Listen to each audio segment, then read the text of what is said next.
Hi, today we're going to be covering the apartment locating training for agents who are wanting to get into apartment locating. So to start it off, first of all, there's two types of apartment locating. There's the send and then there's the escort. And what I mean by that is a send is where you basically work from home or office, your own location. You provide the client the property information, and then you send them to the property without you. Escort would be where you go with the client to the property. Some properties do pay different commissions based on whether or not it's send or escort. And then there are even some whole markets like Austin, where they're predominantly escort only, where they won't pay a commission unless if you are present with the client on the first visit. Um, so there's pros and cons to both. First of all, the escort is a lot more effective. You're going to have a much higher closing percentage because you are giving that personal time, that face to face, the loyalties being built, rapport, the relationship is being solidified so that whenever they do find an apartment, they're going to remember how much time you spent with them and make sure that they put you down. However, because so much time is dedicated to those clients, you're not able to work quite as many clients as you would with a send. So if you have a large volume of leads coming in, probably more than 30 a month would be my guess, then you need to be consider sending most of your clients. Now, the hurdle there is developing that rapport. If you are not able to develop good rapport with your clients, then they won't put you down. There are a lot of different apartment locating companies out there. There are some that offer incentives, and we'll talk about that here in a little bit. But those incentives may entice them to go and put some other company down instead of you, even though you were the one that helped them find the apartment. So it's really important that you take the time to develop the relationship if you're just going to be sending them. You're also going to save money because you're not having to drive around as much to visit properties. That time and money does add up quite a bit. So you want to make sure if you are doing that, that you have at least, I would even say $1,000 rent. I mean, I have 800 is like as a bare minimum, but with the way the market's been over the last year, your commissions need to be a good amount in order for it to be a justifiable reason to spend that much time with one particular client. Um, the closing percentage on send clients is much lower, in the single digits for most people, unless if it's like a personal referral. If you have, friends or family that are going out, almost all of them are going to put you down. But I'm talking about with internet leads or a source that you have that's going on out there, that's generating leads for you. These leads do not have personal rapport with you already established. So that closing percentage is going to be around 10% with send clients just because of that rapport hurdle that's there. Now, I would say if you're going to be spending less time with the people, I would encourage you to offer some type of incentive, whether it's a $50 rebate or even a move. I have some people who offer, $200 or a free move, or even more than that in some cases, depending on the commission that they're going to be receiving. And that is up to you on how you want to handle that. Now, which are you wanting to do? These are the questions you need to really ask yourself. Do you have a mix? Um, you know, with escort and send, you really need to choose one way or the other. Now, granted, not every client is going to be the same. So, yes, there will be, even if you're predominantly a send client, you may have the occasional escort. Or if you're a predominant escort agent, then you may have the occasional send client.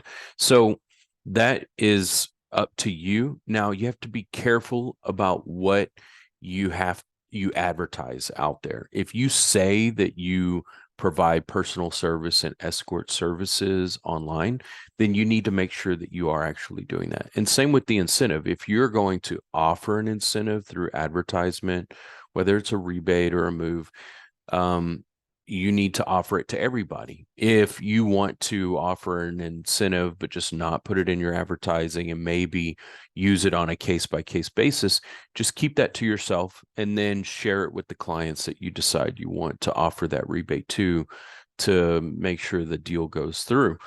You do have that choice. Now, just be careful about where it is put out there, because you don't want some type of fair housing complaint, people saying that you neglected to provide them this particular incentive or service because of their race, creed, ethnicity, gender, age. I mean, there's so many protected classes that any one of them, if they feel like they're being treated unjustly, that they didn't receive a service that they found that you offered to other people, but you didn't give it to them, then you could, deal with some backlash there. So definitely make sure that you try to stick to one way or the other. And if you're going to withhold it for the majority, then be very selective about how you provide that incentive or service to people.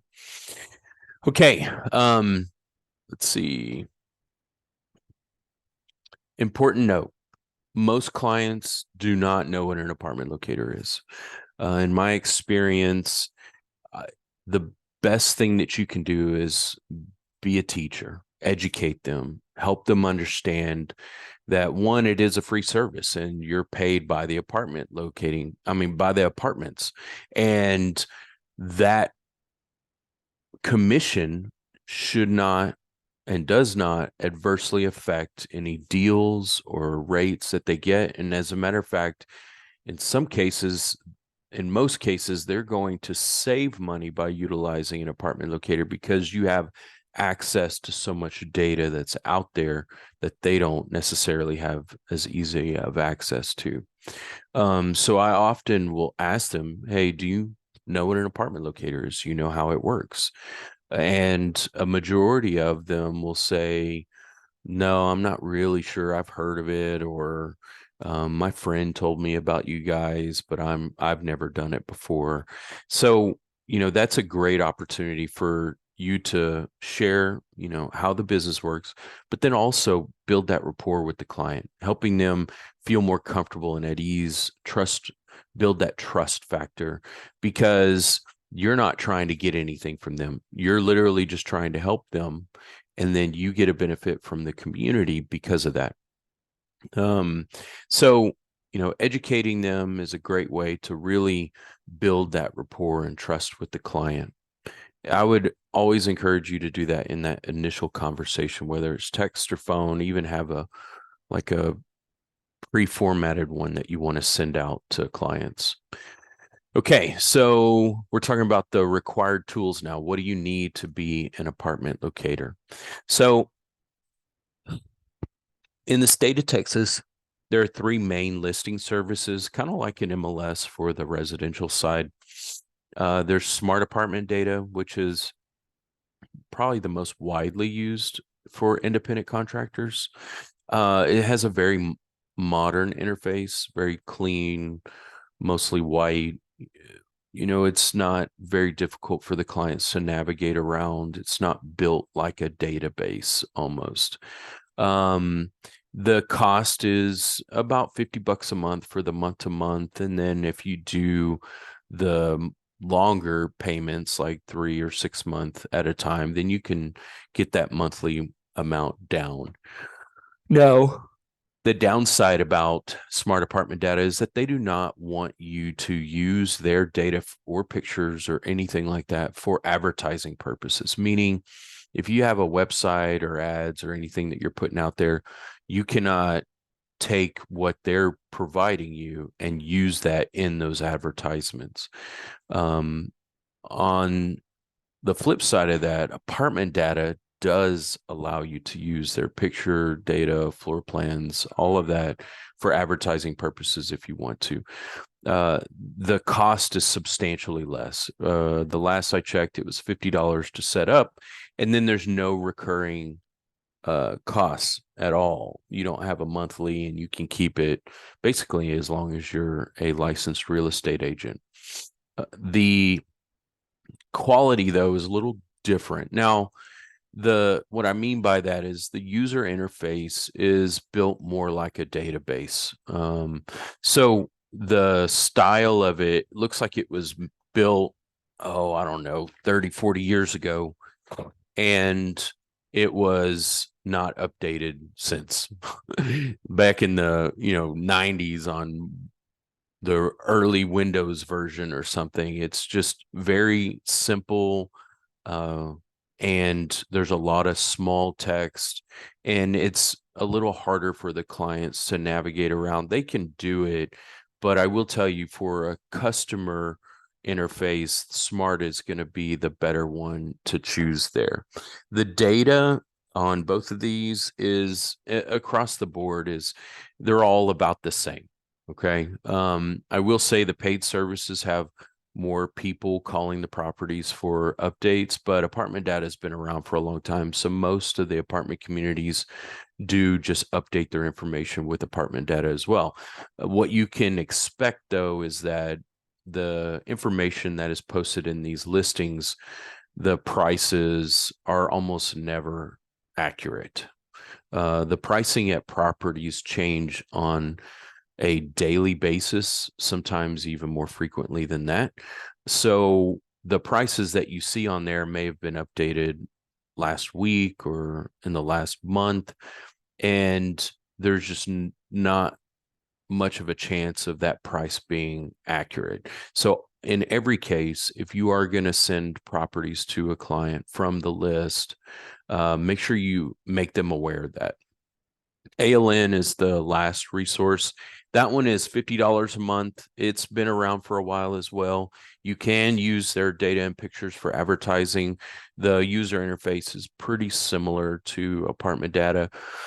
It's not as quite as dated, but it is a little more complicated for the clients to use those than Smart Apartment is.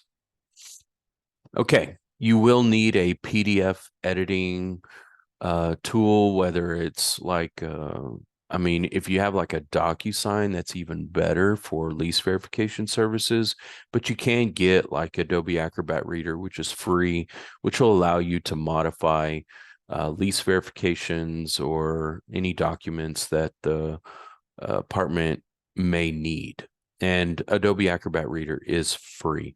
There's also a service called smallpdf.com, which allows you to edit that information. You just need to be careful about what you're uploading to third-party sites like that that are free, because there's no telling what they're doing with that information.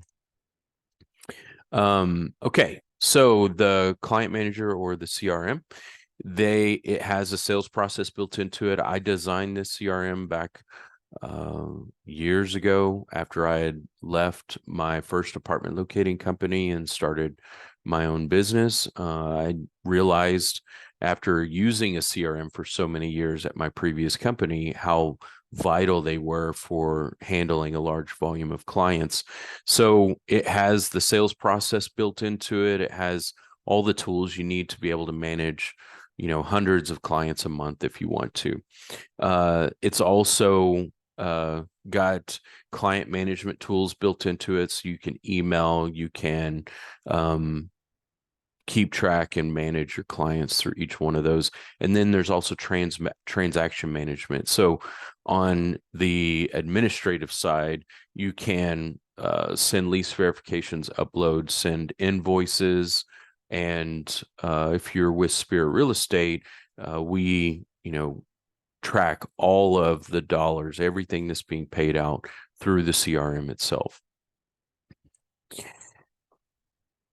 Okay, so client communication, there are different modes that are available to you. The CRM, again, you can email from there. We are eventually going to set up a direct message SMS. That's probably in the next 2 years. We'll get that set up to where you can message clients directly from the CRM. And then there's also the email that you were provided either through Spirit or your brokerage. Direct message, if you're talking to the clients through social media, you can DM them from there. Then there's also cell phone or Google Voice where you're texting the clients directly, which is probably the most dominant method of communication right now. Okay, so the sales process. This is kind of just to help you break down your clients and to where they're at in the process so that you can know how to manage them. So pre-contact, meaning you haven't made contact with the client, is the very beginning of the sales process, obviously. You've got 3 different statuses that are available to you for that part of the sales process. One is new, meaning you received a new lead and you've reached out to them. Repeat is a lead that maybe you closed last year and you set a reminder to follow up with them to see if they're planning on renewing their lease or moving on. And then prospecting means that you're working on trying to reach out to them. So the primary goal during this pre-contact time is to make contact. That's your sole focus. So you want to really try to contact them in different methods through the different communication that are available to you, whether it's text, phone, email, direct message, however you can. I will tell you that if you're as a send client, that phone call, having a personal phone call is really going to help you build rapport. The people who will only DM and won't even give you their phone number most likely aren't going to give you the time of day to put your name down on an application. So I'd be very wary about dedicating too much time with clients who are reluctant to share their information and give you a few minutes on the phone to talk to you. Now, once you've made contact, we have 4 more statuses available to you. Hot obviously means that the client's actively looking. They're getting out to look and move within the next 60 or 90 days.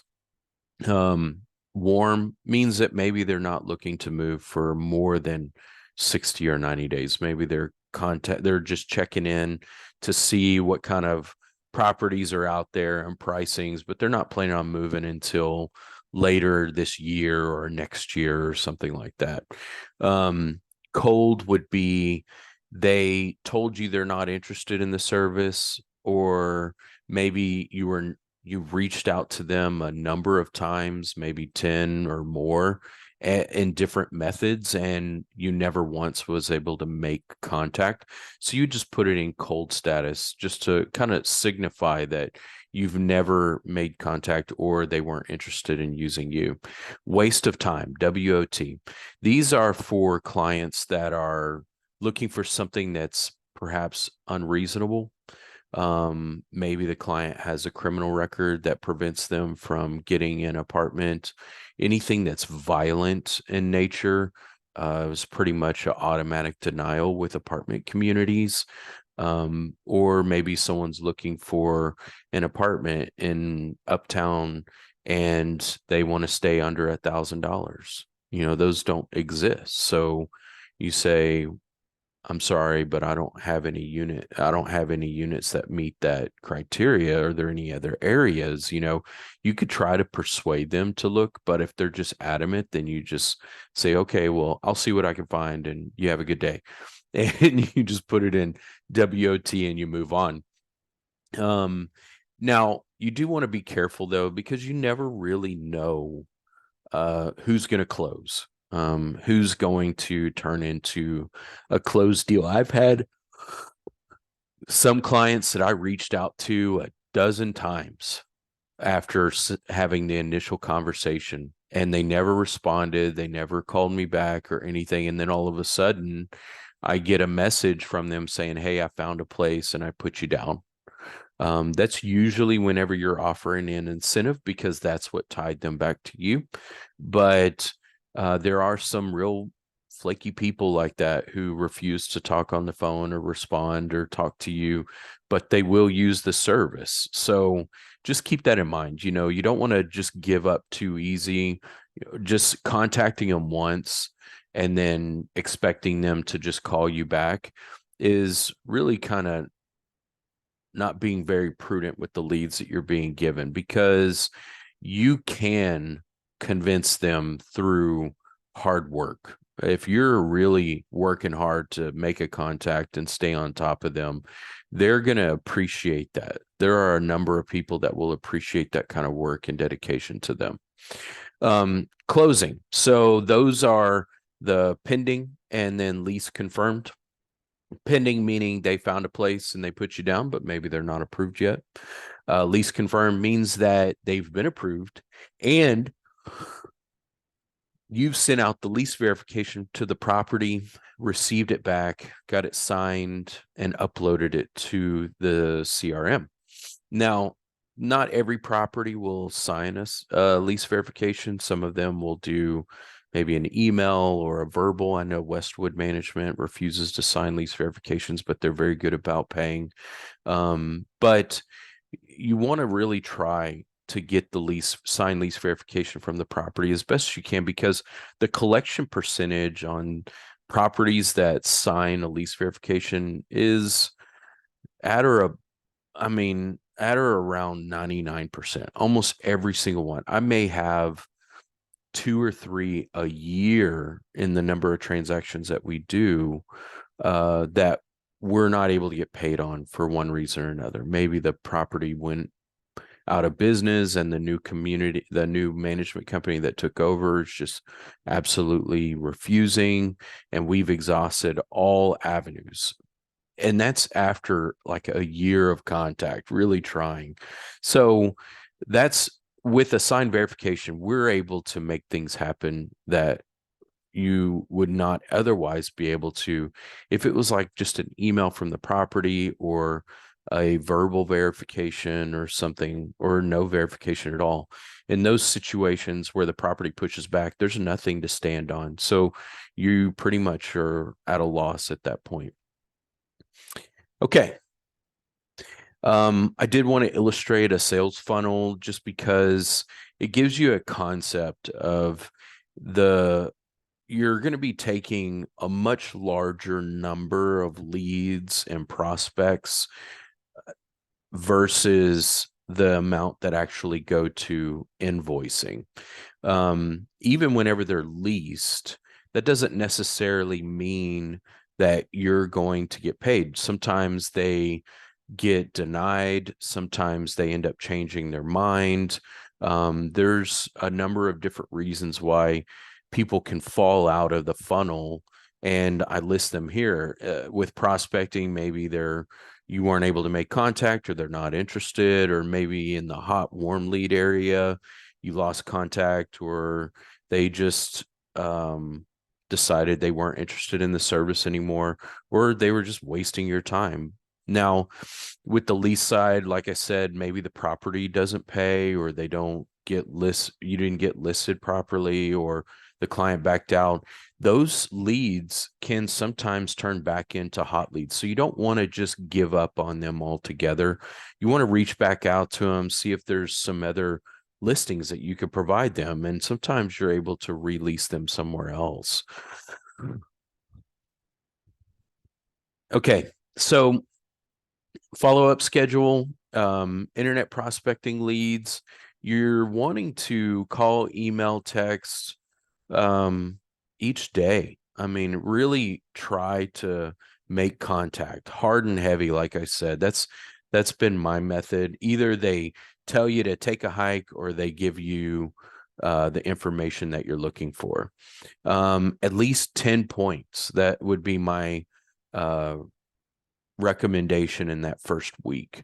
And then from there, you can use preformed emails and text messages that you use almost like a formula.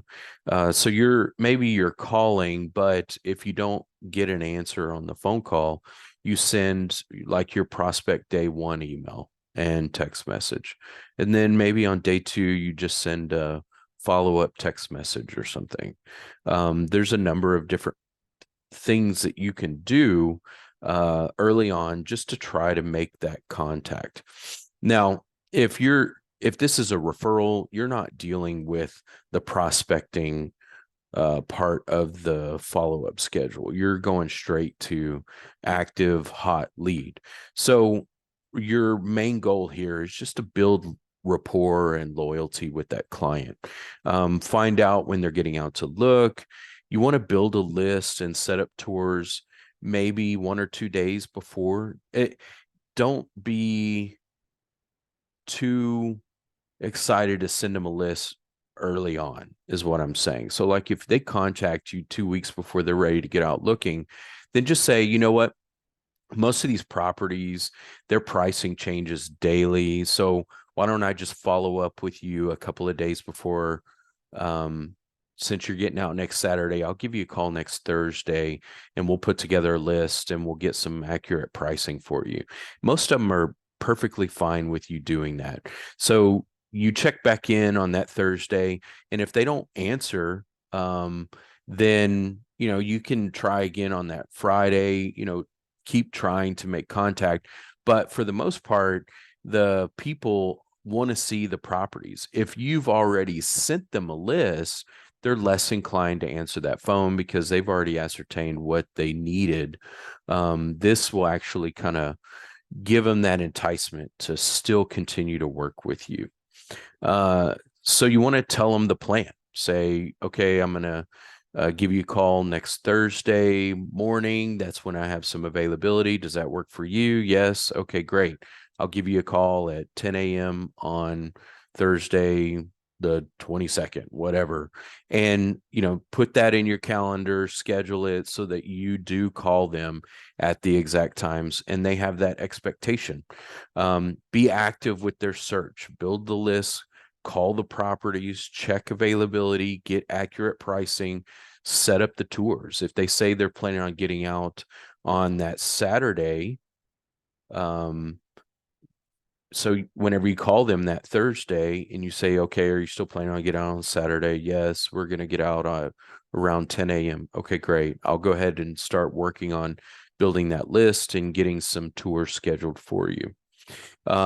So you call the properties, see which ones have availability in their pricing, floor plan, availability, the specials.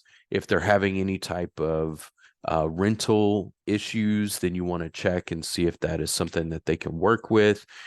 Get as much information as you can. And then whenever you send that email, it should just be a good paragraph for each property, which talks about what exactly units that they have available and their pricing, their square footage.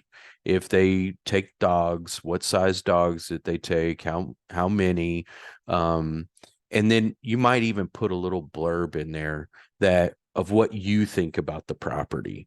If you're going to, and you don't want to send 10 properties. The ideal list is maybe 3 to 5 properties. After that, they're really not going to be able to tell one from the other. So you want to try to keep the list narrowed to 3 to 5 properties.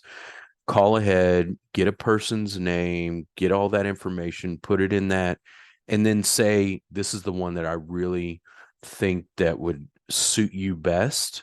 This one has a really nice, kitchen, but maybe this layout won't work for you and your partner or whatever it may be. So you want to add your 2 cents, give your motivation because they are going to take that in consideration whenever they're considering which properties to go to. Then whenever they're out there looking, you want to call, check in with them, see how they're doing. If you're not going to be with them, say, call them while they're out and say, hey, how did it go over at so and so? And maybe they're with the apartment person at that time, so you just check in after. If you're going to go with them, which is ideal, take some guest cards, print out some guest cards, have them filled out already, take them to each of the properties. It'll save the the on-site leasing agent, time of having to enter in all that information, but it also has your information on the guest card. So there's no way that there will be any mistake in you getting paid later on. If you're sending the client, there's a chance that that information could be lost, but you want to make sure whenever you get the tour set up that you get an email address and you send over the guest card. Whenever you send over that information to the client, send over the guest cards to the properties saying, hey, my client so-and-so is going to be coming out at this time on this day, just to give them the heads up, and they've got the guest card on file as well. And you want to check and make sure that they did receive it. Don't just send these to the company or property email address. That's a open email that everybody has access to, and none of them really pay attention to. If you can get an email address for the leasing agent that you speak with, that way you're going directly to a person and you can follow up and see if they did receive it. After they've applied, that's whenever you're going to follow up with the property, get all the details either from the client or the property, and send over a lease verification. Let the property know that you're going to be sending out the lease verification. Okay, so how the statuses work. Let's see. As a new prospect, you're attempting to make contact, call, text, email. No, the client goes to prospecting status. Yes, determine. Yes, you did make contact. Determine whether they're a hot lead or a warm lead.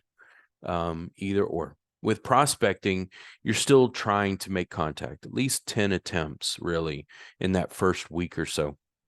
If you have not made contact, send a last chance email. That last chance email is like a, hey, I know you were interested in this service, been trying to reach out to you through phone, text, and email, and I haven't heard anything back. Are you still interested?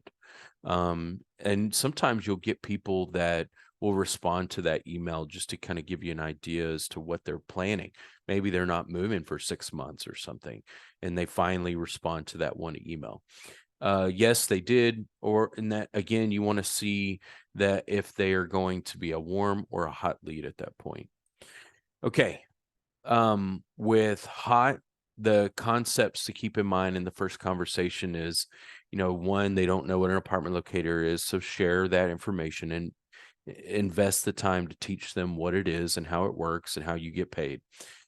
Confirm their criteria. Even if you have a contact form that's been submitted or something with some of their information, you still want to confirm the data that's there. Sometimes it's not accurate. I can't tell you how many times I've called and gone through the list, and they've said, I provided that online. Okay, yeah, no, I understand. I just want to make sure I have everything right. And then one of those items was changed or modified. So always confirm all the criteria, find out when they're able to get out, and check and see if they're still planning to get out before building the list. Getting out to look at properties, build a list off the criteria a couple of days before. Hopefully the prices won't change too much before they get out. Inform the properties, letting them know that when the client will be arriving in the window. Email the guest card just to check and make sure that they did receive it. And then check in the day of with the tours to see how they are going. Okay. Follow up a couple times a week. If they ghost you, then keep trying a few weeks until you send them a last email. Always call properties for availability. Don't just send them lists of apartments. That's just a good way to frustrate your client and have them go somewhere else.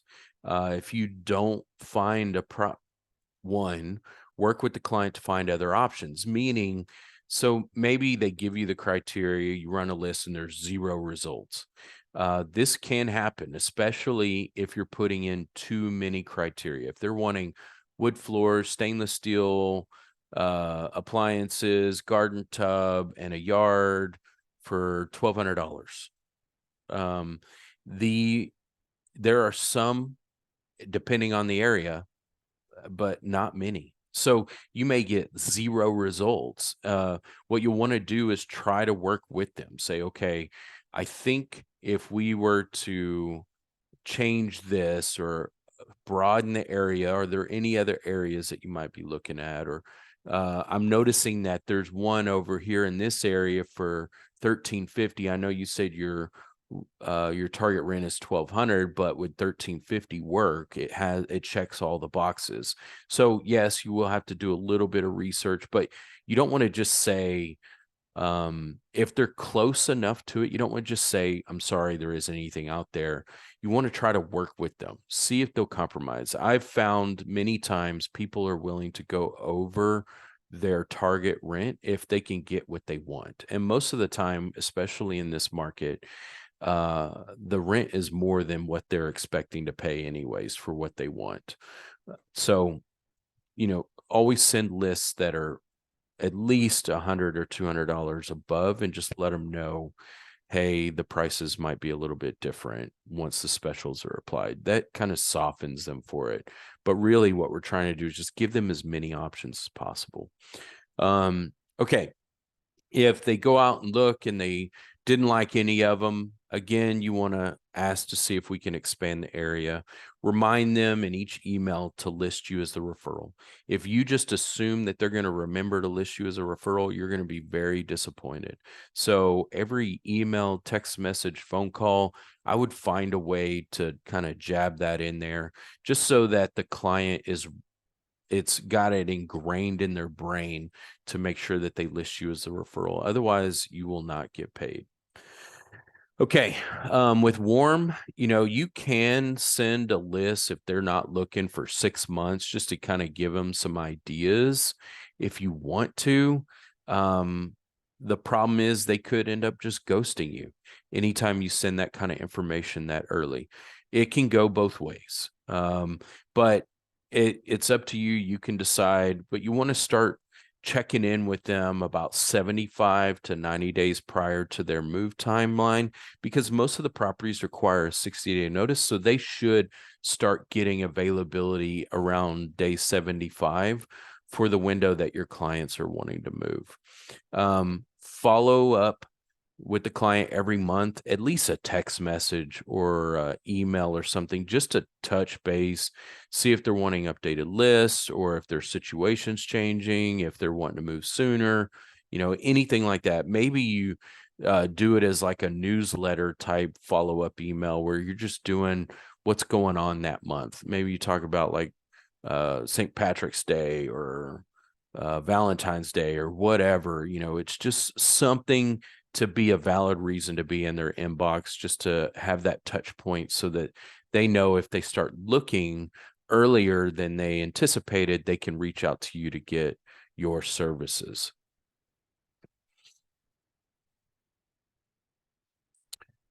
Okay. Cold, they didn't answer. They told you they're not interested. That's fine. I was just as happy with someone telling me they're not interested as they were telling me they found a place, because at least I'm not continuing to contact them. Waste of time, just people that you don't want to talk to and you want to remind yourself not to talk to them. That's what that WOT status was for. So building a list. Less is more.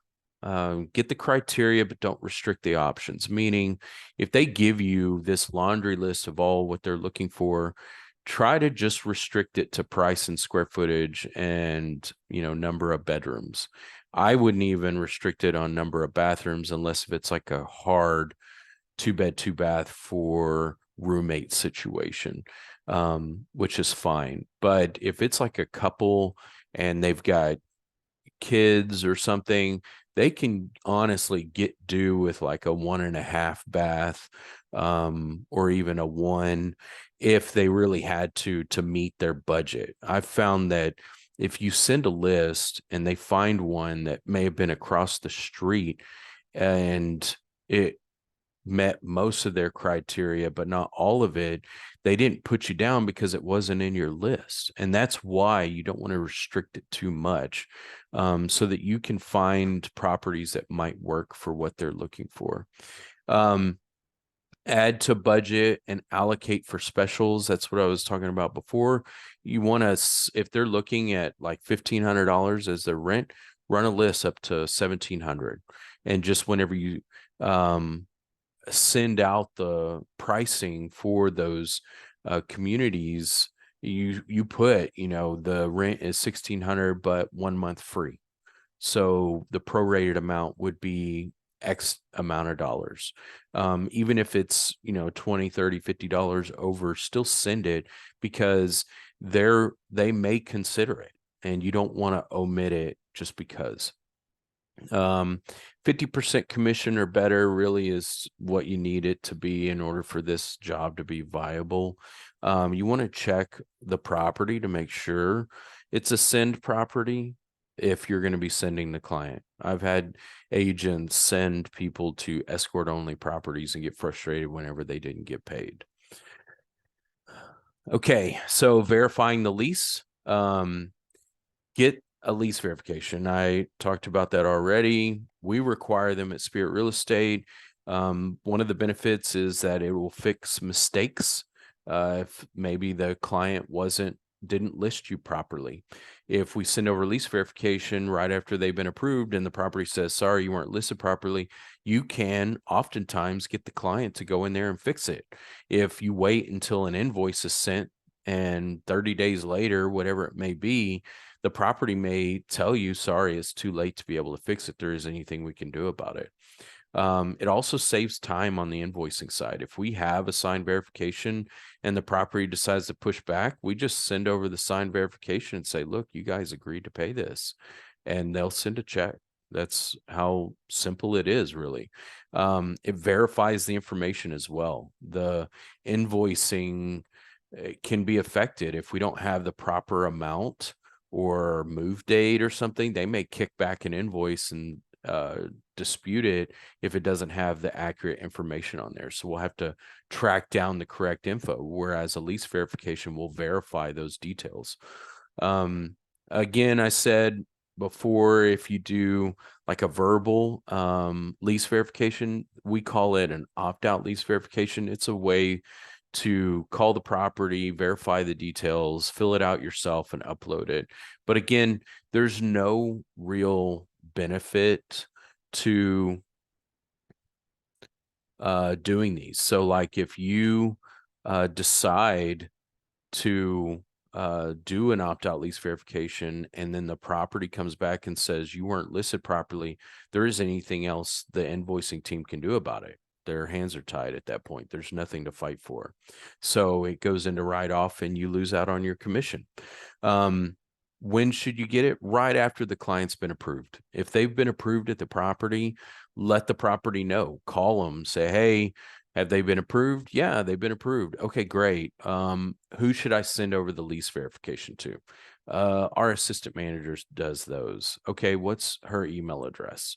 And you get her email, you send over the verification. If you could send it via DocuSign, that's even better. One-click signatures make life a lot easier with those. Okay, so closing the deal, how you get paid with Spirit Real Estate. We update the client information from the lease verification in the property info tab. We make sure you upload the lease verification to the documents tab, and then you set the status to lease confirmed. Once it's set there, it hands it off to our accounts receivable team. And then we'll confirm move in and send out invoice and begin the collections process once they've moved in. And then here at Spirit, we handle the rest. So if you have any questions, feel free to reach out. bryan.bjerke@spiritre.com. Thank you so much, and you guys have a wonderful day.